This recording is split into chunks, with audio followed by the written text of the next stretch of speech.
فعالیت بیش از 2500 مؤسسه غیر دولتی در کشور. وزارت اقتصاد نقش نهادهای داخلی و خارجی را در حمایت معیشتی مردم ارزنده دانست.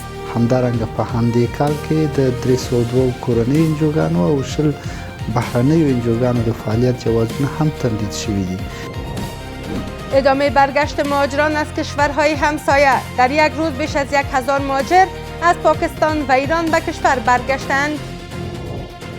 ایجاد محکمه ویژه پیگیری پرونده های غصب زمین. وزارت عدلیه میگوید هیچ اداره حق مداخله یا دریافت شکایت در این زمینه را ندارد.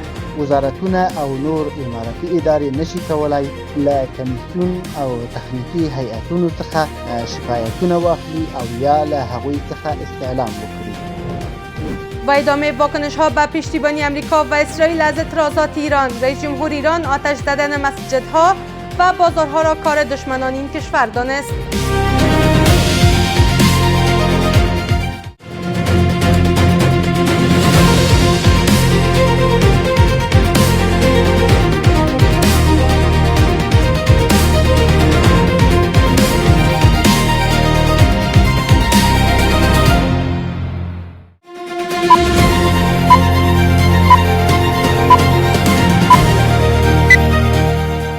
سلام و وقت شما بخیر. به مجموعه خبر این ساعت از میز خبر خوش آمدید. امروز دوشنبه 22 جدی 1404 هجری خورشیدی است که برابر می شد با 12 جنوری 2026 میلادی.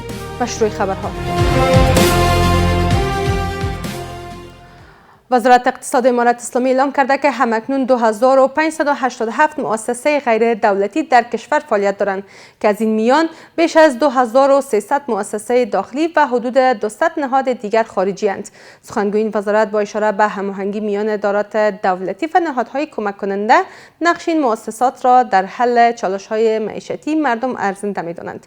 گزارش از ناهید اندر. وزارت اقتصاد با اشاره به هماهنگی میان ادارات دولتی و نهادهای کمک کننده نقش این مؤسسات را در حل چالش‌های معیشتی مردم ارزنده می‌داند. با گفته سخنگوی این وزارت به خبرگزاری آفاق در حال حاضر 2587 مؤسسه غیر دولتی در کشور فعالیت دارند که از این میان بیش از 2300 مؤسسه داخلی و حدود 200 نهاد دیگر خارجی اند. د کورنۍ او بهرنیو موسسو سکتوري ادارو او تمویلونکو ترمنځ همغږي او د بشري مرستو اغیزمنه او په سم ډول مدیریت کولی شي د هیوادوالو د معیشتي ستونزو د حل او خدماتو ته د لاسرسي د ښه والي لامل وګرځي. اوس مهال په مجموعي ډول 2580 فعال غیر دولتي موسسې اقتصاد وزارت سره ثبت راجستر دی. عبدالرحمن حبیب سخنگوی وزارت اقتصاد همچنان می‌افزاید که در سال 2025 72 مؤسسه غیر دولتی جدیداً جواز فعالیت دریافت کردند. او می‌افزاید که این وزارت همچنان جواز 302 مؤسسه داخلی و 20 نهاد خارجی را تمدید کرده است. به گفته او بیشترین نهادها در بخش‌های تامین امنیت اجتماعی، مبارزه با حوادث طبیعی و ارائه خدمات صحی فعالیت دارند. په 2025 میلادي کال کې 22 نوې غیر دولتي موسسې ثبت راجستر شوي او د اقتصاد وزارت لخوا د فعالیت جوازونه ورکړل شوي.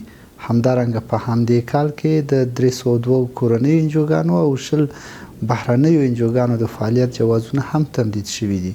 د دغو موسسو ډیری برخه د ټولنیز خوندیتوب، روغتیا او په بیړنیو حالاتو کې طبیعي پیښو سره د مبارزې په سکتورونو کې فعالیت کوي.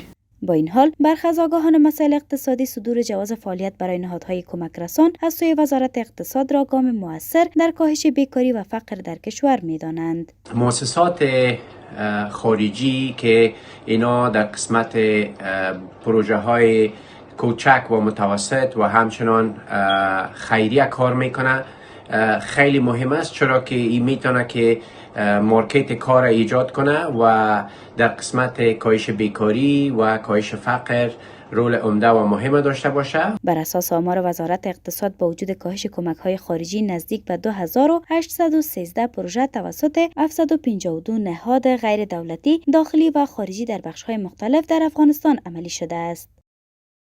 کمیسیون رسیدگی به مشکلات مهاجران اعلام کرده که در یک روز 1816 شهروند افغانستان از کشورهای پاکستان و ایران اخراج شدند.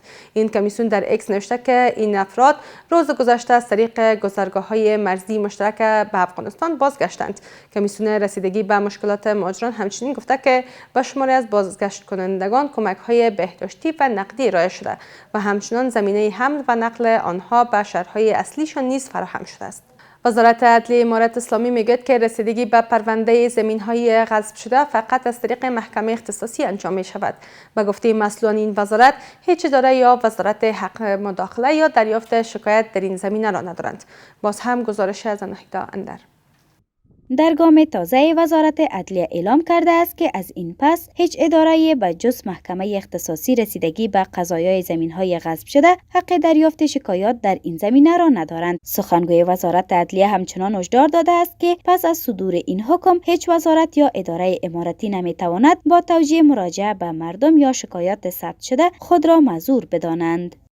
وزارتونه او نور اماراتي ادارې نشي کولای له کمیسیون او تخنیکی هیئتونو څخه شکایتونه واخلي او یا له هغوی څخه استعلام وکړي. با این حال شمار از آگاهان مسائل سیاسی با اشاره به تداخل کاری میان ادارات دولتی چنین دیدگاه دارند. این وزارت مسئولیت دارد تا همه امورات حقوقی، قانونی و شرعی که بین مردم با وجود میاد و در همین وزارت حل و فصل شود. اگر دیگه ادارات مداخله میکنه، به نظر ما که اگر کار امور کاری را تسریع ببخشه، ولی در شفافیت به نظر ما که مشکلات با وجود میاد. دو چیز باید تفکیک شود. یکی که تشبس است، تشبس به مورد در امور نهادها و ادارات به غرض تأثیر پذیری و نفوذ و دیگه مسائل مشترک است.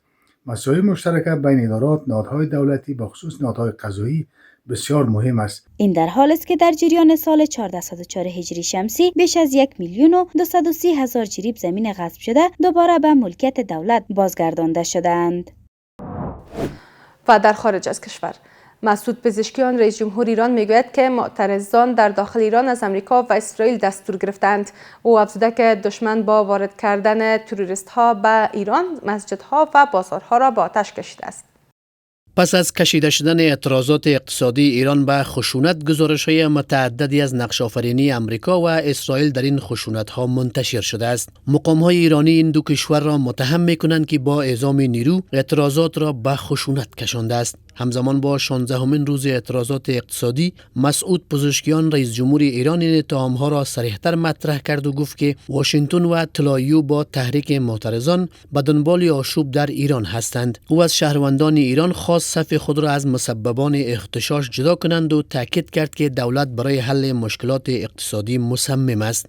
امی آشوبی که در ایران است اتون نیست که خودجوش و یا فرزندچیز بوده. ایره پلان شدگی بوده. در طول 6 ماهی که امریکا و اسرائیل بر ایران حمله نکردن، ایره خلق کردن و آل دارن در تلاش ازی هستن که ای آشوبگری به قتل و غارت و به چور و چپاول مبدل شود، یعنی انارشیسم میخواین.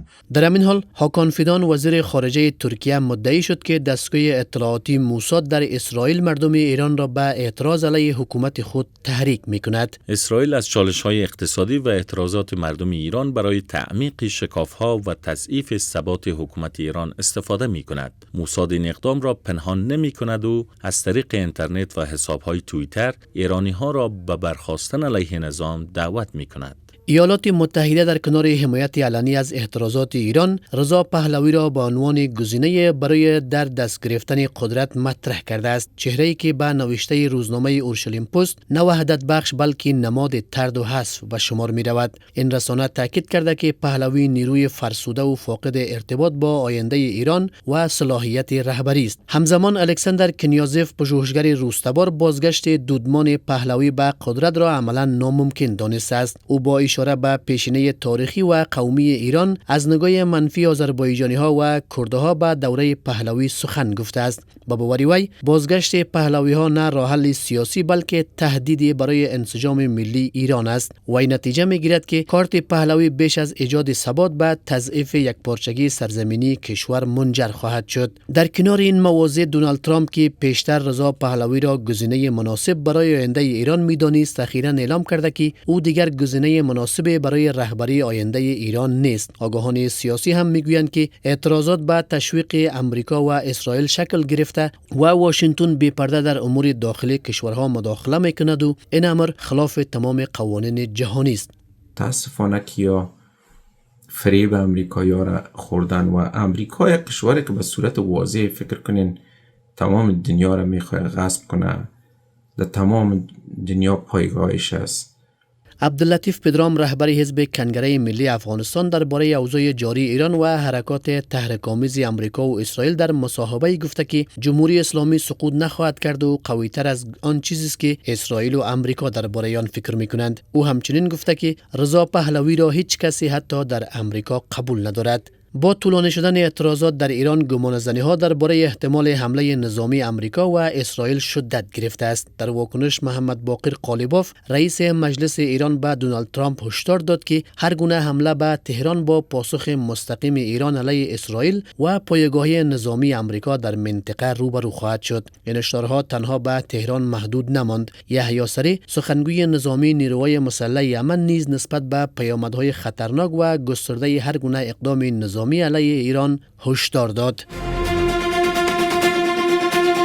سپاسگزاری میکنم از همراهی شما تا این دم. به همین ترتیب رسیدیم به پایان مجموعه خبری این ساعت از میز خبر. تا بعد، خدا نگهدار.